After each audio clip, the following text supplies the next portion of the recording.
बच्चों, आप सब कैसे हो। और मैं उम्मीद करती हूँ कि आप सब अच्छे होंगे। मैं हूँ आपकी आसमानी मैम और मैं आज आप लोगों को बतलाऊंगी काल किसे कहते हैं या काल क्या है। तो आइए बच्चों, हम लोग जानते हैं काल क्या है। पहले हम इसे परिभाषित करें। क्रिया के करने या होने के समय को काल कहते हैं। आप लोग को समझ में आया काल किसे कहते हैं? क्रिया के करने या होने के समय को काल कहा जाता है। काल का मतलब होता है समय, ठीक है। किसी भी क्रिया को करने के लिए, किसी भी काम को करने के लिए हमें एक निश्चित समय चाहिए। हमें पढ़ने के लिए समय चाहिए, हमें उठने के लिए समय चाहिए, हमें खाने के लिए समय चाहिए। हर चीज़ के लिए हमें समय चाहिए। बिना समय के काम नहीं हो सकता है। तो किसी भी काम को करने या होने में जो समय लगता है उसे ही हम काल कहते हैं। काल का मतलब होता है समय। तो प्यारे बच्चों, आइए हम समझते हैं। जैसे हम यहाँ कुछ वाक्यों को देख रहे हैं। सीता किताब पढ़ चुकी है। बच्चों, इस वाक्य से ऐसा लग रहा है, इस वाक्य से लग रहा है कि पढ़ने का काम हो चुका है। पढ़ने का काम बीते हुए समय में हो चुका है।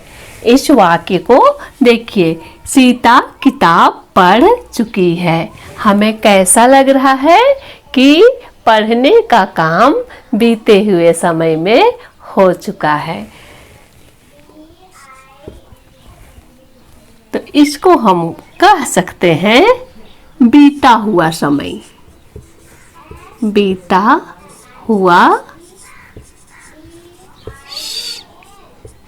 हुआ समय। हम अगला वाक्य देखेंगे। सीता किताब पढ़ रही है। इस वाक्य को देखने से कैसा लग रहा है? पढ़ रही है। इसे देखने से हमें क्या पता चल रहा है कि ये काम अभी हो रहा है, वर्तमान समय में हो रहा है, ठीक है। तो पढ़ने का काम अभी हो रहा है, तो इसे हम कह सकते हैं वर्तमान समय। अगला वाक्य हम देखेंगे। सीता किताब पढ़ेगी। इस वाक्य को देखने से कैसा लग रहा है कि सीता किताब अभी नहीं पढ़ी है, बल्कि वह किताब आने वाले समय में पढ़ेगी, ठीक है। तो इस वाक्य को हम कह सकते हैं आने वाला समय। तो मेरे प्यारे बच्चों, हम जो भी काम करते हैं, हम क्या सीखे कि हम जो भी काम करते हैं तो उस काम को करने के लिए समय चाहिए, और काम को करने के लिए जो समय लगता है उसे हम काल कहते हैं, ठीक है। तो समय को हम 3 भागों में बांट सकते हैं, ठीक है। समय को हम 3 भागों में बांट सकते हैं। आप लोग इन वाक्यों के द्वारा समझ गए होंगे कि समय को 3 भागों में बांटा जाता है। एक समय होता है बीता हुआ, और एक समय होता है वर्तमान अर्थात अभी जो चल रहा हो, और एक समय होता है आने वाला समय। तो बच्चों, समय को हम 3 भागों में बांट सकते हैं। एक बीता हुआ समय, एक वर्तमान समय, एक आने वाला समय। तो आइए हम लोग देखते हैं कि काल कितने प्रकार के होते हैं। अब हम जाएंगे काल के प्रकार में। बच्चों, काल 3 प्रकार के होते हैं, ठीक है। भूतकाल, वर्तमान काल, भविष्यत काल। तो बच्चों, आइए हम एक एक करके काल को परिभाषित करते हैं, और परिभाषा के द्वारा हम तीनों काल को समझते हैं, ठीक है। बच्चों, आइए हम तीनों काल को परिभाषित करके समझते हैं, ठीक है। नंबर 1, भूतकाल। क्रिया के जिस रूप से कार्य के बीते समय में होने का बोध होता है उसे भूतकाल कहते हैं।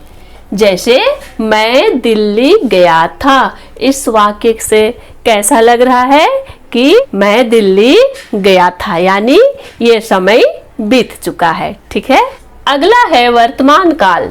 क्रिया के जिस रूप से कार्य के वर्तमान समय में होने का बोध होता है उसे वर्तमान काल कहते हैं। जैसे मैं दिल्ली जा रहा हूँ, इस वाक्य से क्या लग रहा है कि दिल्ली जाने का काम वर्तमान समय में हो रहा है, अभी हो रहा है। अगला है भविष्यत काल। क्रिया के जिस रूप से कार्य के आने वाले समय में होने का बोध होता है उसे भविष्यत काल कहते हैं। जैसे मैं दिल्ली जाऊंगा, इस वाक्य को देखने से लग रहा है कि ये काम आने वाला समय में होगा। मेरे प्यारे बच्चों, मैं उम्मीद करती हूँ कि आप लोगों को काल और उसके भेद अच्छी तरह से समझ में आ गया होगा। तो मैं अपना आज का वीडियो यहीं पर समाप्त करना चाहती हूँ और मैं आप लोगों से मिलती हूँ एक नए वीडियो में एक नए मज़ेदार टॉपिक के साथ। तब तक के लिए बाय बाय।